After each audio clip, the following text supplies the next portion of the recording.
No dia 8 de janeiro de 2023, o Brasil inteiro assistiu cenas nunca antes vistas na história do nosso país. Indivíduos invadiram a sede dos três poderes em Brasília, quebraram janelas, depredaram salas e gabinetes, destruíram obras de arte e agrediram policiais e até jornalistas. Inflamados por teorias conspiratórias, apoiadores radicais do ex-presidente Bolsonaro agiram com o objetivo de levar o caos à capital federal em nome de uma intervenção militar. Esse movimento de extrema-direita não surgiu ontem no Brasil. Especialistas apontam que há muito tempo esses grupos atuaram à margem da política brasileira até iniciarem um movimento de expansão a partir de 2018. O que talvez você não saiba é que esse fenômeno não é exclusividade do Brasil, ele é global. Cada vez mais, as democracias no mundo estão precisando conviver com grupos e líderes de extrema-direita, guiados pelo nacionalismo, pelo ultraconservadorismo e até pela rejeição da própria democracia. E para entender melhor esse fenômeno mundial e como andam as coisas além do Brasil, a Politize reuniu nesse vídeo os 4 maiores movimentos de extrema-direita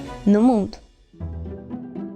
Número 1. A extrema-direita na Itália. Falar da relação da Itália com a extrema-direita logo nos transporta para os anos de 1922, no governo autoritário de Benito Mussolini. E essa parte da história é fundamental para entender como 100 anos depois os italianos elegeram Giorgia Meloni herdeira política de Mussolini. O primeiro líder totalitário a chegar no poder máximo na Europa Ocidental trouxe uma série de marcos para a Itália e inaugurou um forte caráter corporativo, nacionalista e coletivista na política regional. O tempo passou, Mussolini foi deposto e a Itália procurou deixar o fascismo para trás, inclusive criando uma dura legislação para criminalizar a defesa ou apologia ao fascismo. Mas a verdade é que o país não chutou completamente esses princípios da sua história. E ali, comendo pelas beiradas, logo o pós-fascismo italiano surgiu e ganhou força. Foi em setembro de 2022 que a população italiana elegeu em maioria para o parlamento, com 26% dos votos, os membros do partido Fratelli d'Italia,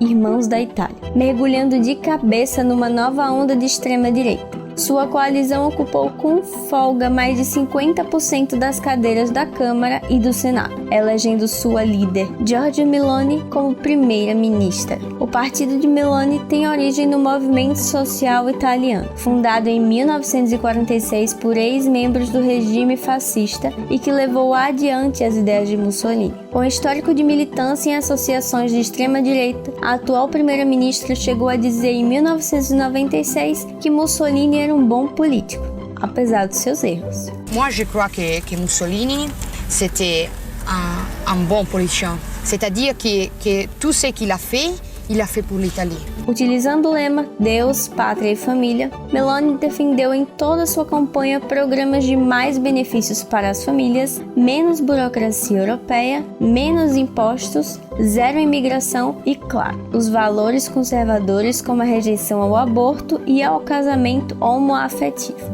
Sua plataforma conta ainda com uma proposta de fechamento de fronteiras para proteger a Itália da islamização e uma tônica isolacionista em relação à cooperação com a União Europeia. Tudo isso sempre com o apoio do slogan populista e nacionalista, a Itália e os italianos em primeiro lugar. O fato é que, mesmo com a tentativa de distanciamento do seu passado político, muitas situações e bandeiras ainda aproximam essas gerações de radicais italianos. E aí, qual será o futuro desse novo governo? Número 2. A extrema-direita nos Estados Unidos. A história da extrema-direita nos Estados Unidos não é nada recente, mas teve seu curso alterado com a improvável eleição de Donald Trump em 2017. O grande empresário filiado ao Partido Republicano ocupou a 45ª vaga na Casa Branca, utilizando de um discurso contra imigrantes, a defesa da quebra de acordos internacionais, o ataque às instituições e várias outras pautas comuns na ultradireita ocidental. Com diversas declarações racistas, o então presidente foi acusado de estimular movimentos neonazistas e supremacistas brancos. Em debate presidencial em 2020, ele se recusou a coordenar esses movimentos e pediu ao grupo de extrema-direita Proud Boys para recuar e esperar. Proud Boys, stand back and stand by. Vale lembrar ainda que durante sua campanha à reeleição em 2020, amargando baixa popularidade, Trump passou a fazer diversas acusações falsas contra a legitimidade das eleições, utilizando o voto pelo correio como justificativa. O republicano difundiu a conspiração de fraude na contagem de votos. E aí, quando o democrata Joe Biden o venceu em 3 de novembro de 2020, Trump se recusou a aceitar o resultado das eleições e convocou seus seguidores a um último protesto contra tal fraude nas urnas. Foi aí que o mundo assistiu o episódio do Capitólio, onde o centro legislativo dos Estados Unidos foi invadido por apoiadores do ex-presidente em cenas cruéis e violentas, mas não tão surpreendentes para quem observava o incentivo republicano aos grupos radicais como Oath Keepers, os Proud Boys, QAnon e os grupos neonazistas. Era a extrema-direita atentando diretamente contra as instituições de uma das mais importantes democracias do mundo. Cenas que hoje não parecem tão distantes do que assistimos no último dia 8 de janeiro aqui no Brasil. Nas eleições para o Congresso de 2022, mesmo com a saída de Trump da presidência e a repercussão negativa do ataque ao Capitólio, ainda se pôde ver uma forte presença de trumpistas radicais em meio aos republicanos. O legado da extrema-direita ainda pode ser percebido de outras formas. Segundo pesquisa do Instituto YouGov, em 2022, 71% dos eleitores que se identificam como partido republicano acreditam que Biden não foi eleito legitimamente. As eleições presidenciais de 2024 se aproximam, e há quem diga que Trump tem chance de voltar à cadeira presidencial se as investigações da invasão ao Capitólio não o comprometerem antes disso. Por lá, as instituições ainda trabalham para punir extremistas e isolar radicais da política institucional, ainda sem muito sucesso. Número 3. A extrema-direita na França. Não é de hoje que a extrema-direita tenta chegar à presidência da França. E tem quem diga que a derrota de sua principal representante, Marine Le Pen, com 41% dos votos em 2022, teve também um gostinho de nova vitória. Durante um bom tempo, esse movimento radical representado pelo partido Reagrupamento Nacional não conquistava a popularidade necessária entre a população e o centro vinha se fortalecendo, principalmente desde 2017 com Macron. A questão é que as últimas eleições de 2022 mostraram que esse cenário pode estar mudando. Após assumir o partido no lugar de seu pai, Le Pen disputou 3 eleições francesas e recebeu a sua melhor marca quando apresentou uma suposta imagem de moderada. Se em 2012 ela ganhou notoriedade defendendo pautas como saída da União Europeia, a volta da pena de morte e novas leis anti-imigração, 10 anos depois sua campanha procurou se afastar desse tema, focando numa agenda econômica de aumento de salários e desoneração fiscal. Para a oposição, as atitudes radicais contra adversários e os ideais racistas seguem sendo fiéis aos valores de sua origem.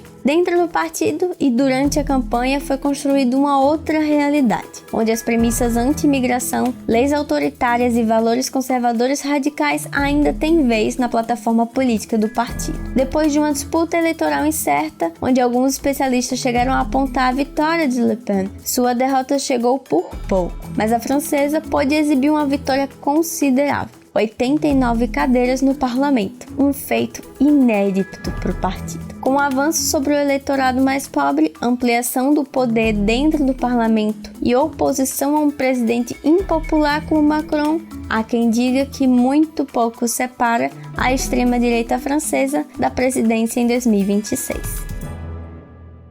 Número 4. A extrema-direita em Israel. Em 4 de janeiro de 2023, 2 jovens invadiram um cemitério histórico em Israel e depredaram lápides e símbolos religiosos. Posteriormente identificados, os indivíduos são parte de um dos muitos grupos radicais no país associado ao supremacismo judeu. Sem qualquer tipo de disfarce ou acessório que pudesse cobrir seus rostos e dificultar sua identificação, os jovens agiram sem preocupações à luz do dia, enquanto eram filmados pelo sistema de segurança do local. Cenas como essa dessas têm se tornado cada vez mais comuns em Israel. Mas o que faz com que esses grupos se sintam cada vez mais confortáveis a agir dessa forma? Para muitos, a resposta está na política. Depois de deixar o cargo de primeiro-ministro, Benjamin Netanyahu voltou ao poder em 2022 e trouxe ao seu lado proeminentes lideranças de extrema-direita israelense, montando o governo mais ultraconservador da história recente do país. Importantes nomes do novo governo têm sua trajetória política marcada por discursos extremistas, sobretudo contra a população árabe e LGBT. O novo ministro de Segurança Nacional, Ben-Gvir, por exemplo, foi condenado em 2007 por incitação racista contra árabes e apoio a grupos terroristas. Enquanto isso, o Estado se torna ainda mais belicoso e violento contra os vizinhos palestinos e minorias raciais e religiosas. E não para por aí. Entre as pautas dessa extrema-direita, consta ainda uma reforma no sistema judiciário, que ampliaria o controle do governo sobre a Suprema Corte, colocando em risco o regime democrático do país. Além disso, muitos defendem a criação da apelidada Lei da Discriminação, onde um comerciante ou até um médico podem, por exemplo, rejeitar atender um indivíduo pela sua raça